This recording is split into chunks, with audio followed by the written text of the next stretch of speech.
what's going on, you guys? Nick here with Nick Strength and Power. I've got a couple of interesting stories for you guys today. The first story that I've got for you guys today, a lot of people are talking, obviously, about the Olympia, about the decision, especially about Derek versus Hadi. There's obviously two very clear camps here. There's Team Derek and there's Team Hadi.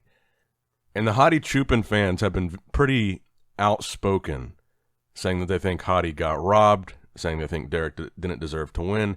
And now, as a result of that, a lot of people are wondering right now if that's the reason why Derek's Instagram is now shut down. If you go to Derek Lunsford's page right now, his Instagram is gone. Now, I'm sure he'll bring it back eventually, and we don't know for sure that he intentionally shut it down. Sometimes, if you have like a lot of activity on your account, like you're getting tagged in a lot of stuff or whatever, Instagram might wrongfully take down your account thinking something weird is going on.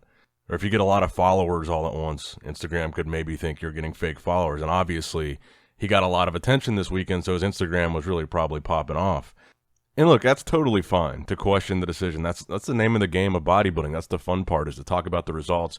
Do you think this guy deserved to win? Why or why not? That's like the whole fun part of bodybuilding. But I think when it becomes toxic and it becomes like hateful, that's when it becomes a problem. So I really hope that that's not the reason why Derek took his Instagram down. I hope he wasn't getting that level of hate and that level of toxicity, because he's the nicest guy ever. And I get it. It was close. It was definitely close. There were some shots where Hadi looked amazing, and Hadi obviously is the returning champion, so there's a lot of discussion to be had, and I actually enjoy reading a lot of it. A lot of people make some good points for Hadi. A lot of people make some good points for Derek. But for it to be hateful, I think, is just a little next level. I mean, we're going to look at the scorecards in this video, so let's just go ahead and do that now. If you look at the scorecards for men's open bodybuilding from last night and from prejudging, you'll see that it was close, but it wasn't that close. If you look at Derek, and if you go down the list, Derek is number 11 on the list. He had a score of 7 at prejudging and a score of 6 at finals for a total of 13 points. If you go down to the very bottom, there's Hadi Choopan. He had a score of 9 at prejudging, 9 at finals, and a final score of 18. That means that Derek was winning at prejudging, and he got better and won by a bigger margin at finals. So Derek won both prejudging and finals, and the gap between him and Hadi was a total of 5 points. So it's not like it was a 1-point decision. It's not like one guy won prejudging and one guy won finals. Derek did win pretty decisively here, at least in the judges' eyes. So just a little food for thought in the Hadi versus Derek discussion. At least on the scorecards, it doesn't really look like it was controversial or that close. Now, I also wanted to talk about the rest of the top 10 here, because we didn't get to talk about that last night because we didn't get those results immediately after finding out the top 5. So in 6th place, you had Hunter Labrada. In 7th place, you had Michael Krizo. And I wanted to show some pictures of Michael Krizo here. These were taken by Jeff Robinson of Stage Time Photo. Michael Krizo, I think, looked phenomenal here. And I made a video a while ago where we were talking about Michael Krizo, his recent physique updates. And I was talking about the fact that last year he placed 12th. And it's kind of funny because I said in that video, if you look at all the guys that were missing from this year's Olympia lineup that placed ahead of Krizo last year, you had Ian Valliere, you had William Bonac, Rafael Brandau, Big Ramy, and Nick Walker. So I said if you just subtract those 5 names, technically on paper, Krizo would automatically move up to 7th place. And that's exactly what happened. That's exactly where he landed. And honestly, I think he looked pretty good here. The problem really was just his posing. He's still not the best poser. He's very shaky. He doesn't hold the poses for very long. But overall, especially at finals, I thought he really tightened up and looked a lot better at the finals. But overall, really solid appearance from Michael Krizo, and I think there are still a lot of improvements he could make, so I think there is still room for him to potentially keep moving up. Tonio Burton in 8th place, moving up quite a bit for him. Regan Grimes in 9th. I thought it was a really good look for Regan as well. I thought he was much tighter than the shows that he was doing. The shows that he was doing to qualify. And a lot of people were saying they don't think he's going to crack the top 10, even when he won that show. So I think Regan proved a lot of people wrong here, and I think that was pretty good. And Charles Griffin rounded out the top 10 in 10th place there. So that was the complete top 10. I'm trying to think if there's anything else interesting to talk about from the scorecard. The DNF is a do not finish for Ross Flanagan. I don't know exactly what happened there, but it looks like he was in last place based on that score at prejudging.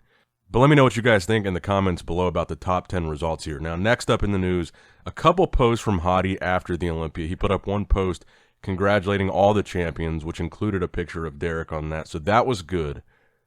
Obviously, another reason for a lot of this conversation with Derek and Hadi was Hadi Choopan taking his medal off at the finals, him walking off stage before everybody else, Bob telling him, we're not done yet, stay on the stage, and pretty much all the bodybuilders on stage looking at Hadi and like telling him to come back. And you can clearly see how disappointed Derek was when he saw Hadi walked off stage. So that obviously stirred up a lot of conversation as well. But Hadi did also put up this post right after the Olympia, which translates to, and this is always a kind of a rough translation, I am ashamed and disappointed because of losing in front of my beloved country and beloved people, Iran. I fought with the whole world. I could overcome many things, but I don't know why I lost this game. Just showing my sad emotions, nothing disrespectful. Please forgive me if I couldn't bring the win that you wanted. Win for Iran, it deserves it. I'm just ashamed that I couldn't do it through all of my hard work, hope and pride of Iran in the future, and also after me. Doesn't mean necessarily his quite. So again, kind of a rough translation, but a little bit of an apology there, kind of a little bit of humility. And I know that Derek at the press conference after the Olympia said that he forgives Hadi and that he understands that it was an emotional time for him. But I still think maybe, if not publicly, at least privately, I think Hadi should probably apologize directly to Derek for that. Because look, I mean, the part about it that makes it kind of sad was seeing Derek's face when Hadi walked off stage like that, because Derek looked really disappointed and kind of dejected because him and Hadi have the same coach. They're friends. They work for the same company. They train together. They were training together days out of the show. And again, I know that emotions were running high here, and Hadi was probably just upset. And I'm sure that in real life he does respect Derek. But it was a disrespectful move. And like I said, I hope at least behind the scenes, Derek gets a direct apology. And I think that, you know, I saw a lot of people saying, well, Hadi's hard of hearing. He doesn't speak great English. He wasn't sure what's going on. He didn't know that it wasn't over. Honestly, I don't buy that. Hadi has been placing in the top of the Olympia since 2019. He's been through these finals year after year after year. He knows exactly how they go.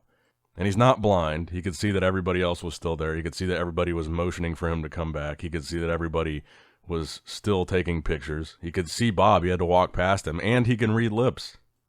But let me know what you guys think in the comments down below about Hadi walking off. Now, next up in the news, a surprising post from Flex Lewis hinting at a Flex Lewis comeback. So we know that Flex Lewis retired. I guess it was about a year ago that he made that announcement. And at that time, he said he would never be coming back, but this post kind of suggests something different. So it's a long post. Essentially, he's reminiscing. He went to the Olympia. It got him thinking about his time competing in the Olympia. He says this photo is from his last Olympia run, and he says this isn't even his all-time biggest. But at the very end of the post, he says something very interesting. He says, as I've been asked this question 100,000 times this weekend, here it is again. The question is, Flex, will you make a comeback? My answer is simple. If the stars were to align and the money was there, I will always entertain it. To be that guy again is a massive undertaking, and life is good, so that offer would need to also be big. But just so it's known, I'm always open to sit down with Jake Wood and Dan Solomon. Business is business, and life is good regardless. Still retired. Don't call it a comeback. However, that to me does not sound like it's not a comeback. It doesn't sound like there's no chance of us seeing him on stage again. And he is still relatively young. How likely do I think this comeback is? I don't really know. How much do I want to see him come back? A lot. I think he probably can't help but to see the success of somebody like Derek Lunsford that won the 212 Olympia title, a title that Flex has won more times than anybody else.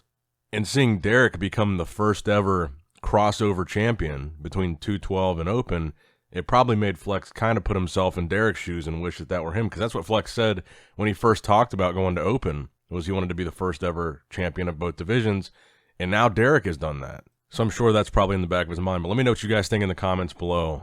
Should Flex Lewis come back? Will he come back? And if he does, how do you think he would place if he did Open? I'm guessing he wouldn't do 212. I'm guessing he would do Open. Now, the final story that I've got for you guys today, a lot of people were wondering how Jeremy Buendia did at his at his men's physique Olympia comeback after a multi-year hiatus from competing. And he actually took 8th place, which wasn't bad. He pointed out in his recent post that there were 46 competitors qualified for the Men's Open Olympia. So 8th out of 46 is not too shabby. Now, obviously, Ryan Terry won the show, so I want to congratulate him as well, and not just talk about Jeremy, but there was definitely something in the air at this year's Mr. Olympia. All 3 of those men's divisions had a brand new champion, and the old champion was beaten. And the new champions were guys that had never won before. It wasn't like a returning champ winning their title back. That was Ryan Terry's first time, it was Keon Pearson's first time, and it was Derek Lunsford's first time winning Open. So definitely something in the air this Olympia. This was a really exciting one. Chris Bumstead being the only champion in the men's classes to retain his title, even in wheelchair. I should point that out too. There was a new wheelchair Mr. Olympia.